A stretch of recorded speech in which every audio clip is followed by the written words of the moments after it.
Hi, my presentation will be reviewing on the topic of additive manufacturing of silica aerogel. So what will be happening later is I will first introduce what is aerogel and what are the current problem industry is facing. Then I will explain the approach to solve the problems with the process of manufacturing. Then next, I will be showing some printed results and its microstructure to demonstrate its characteristics. Then I will be explaining its properties, followed by how it can be applied to industry. And lastly, I will do a short conclusion for this review. So let's begin by asking what is aerogel? Aerogel is a synthetic porous material with ultra light weight and forming a mesoporous sol-gel material. It has high specific surface area and low density. But the primary source of interest is that it has really low thermal conductivity and allows it to use in insulation applications. And silica aerogel is the type of the most thin aerogel because it has high strength to weight ratio. But the problem of the silica aerogel is that it is brittle to difficult to machine. So the typical subtraction manufacturing is limited. And because of this, the object geometry is limited and cannot be miniaturized and has low reproducibility. So additive manufacturing is introduced. The process of additive manufacturing can be divided into three stages, which are ink preparation, printing procedure, and the solidification and drying. And I will be explaining each stage later. So this image shows the overall process where the ink extruded and undergoes gelation and drying. The first stage is ink preparation, where the polypropylene glycol binds to aminopropyl ether, also called PPGNH, is mixed with pH indicator, and the PPGNH increases the ink viscosity and it prevents silica aerogel particles from settling. The PPGNH has amino groups, which improves the homogeneity, and after that hydrochloric acid is added to change the acidity to the desired value where the color will change from yellow to red. Then PEDS precursor is mixed to achieve the required rheology for printing.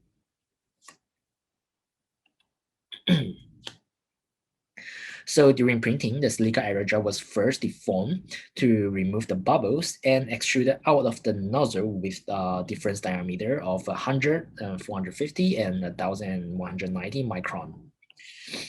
Pressure of 0.3 to 4 bar and at extrusion rates between 12 to 18.4 millimeters per second.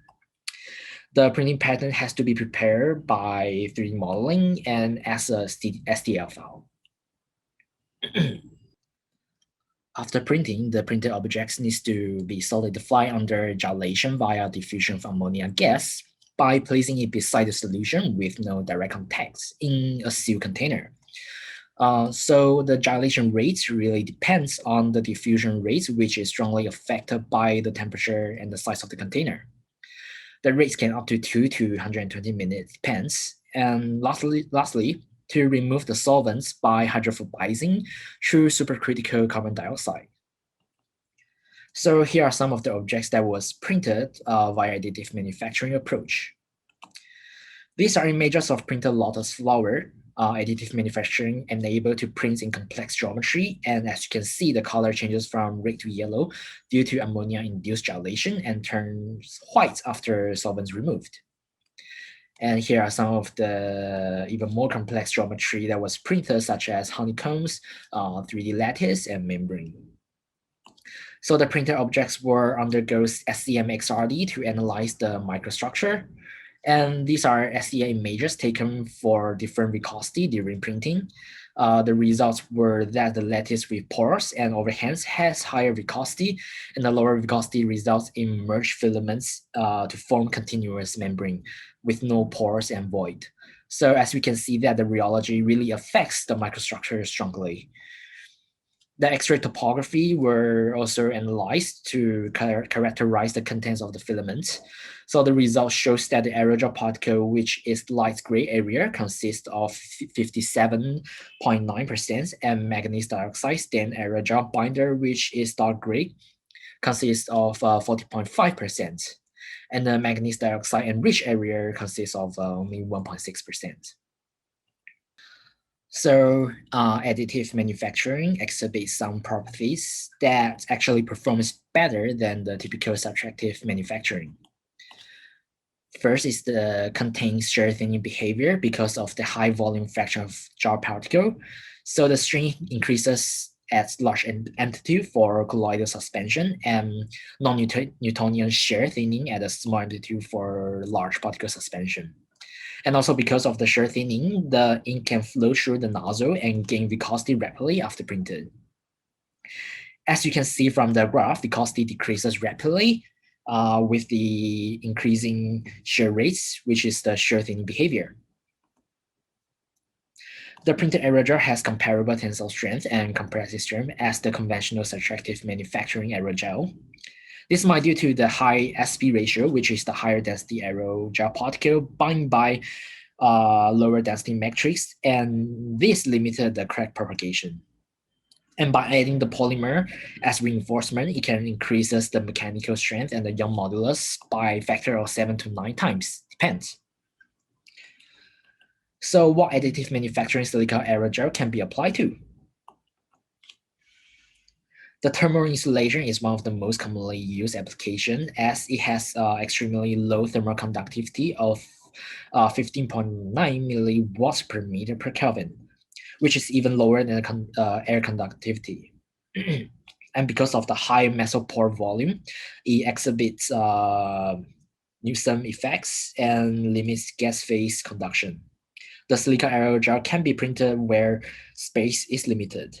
As you can see from the example, it is used as in the insulation cap for circuit board components, and it can isolate heat from dissipating and protect the other components which might be heat sensitive.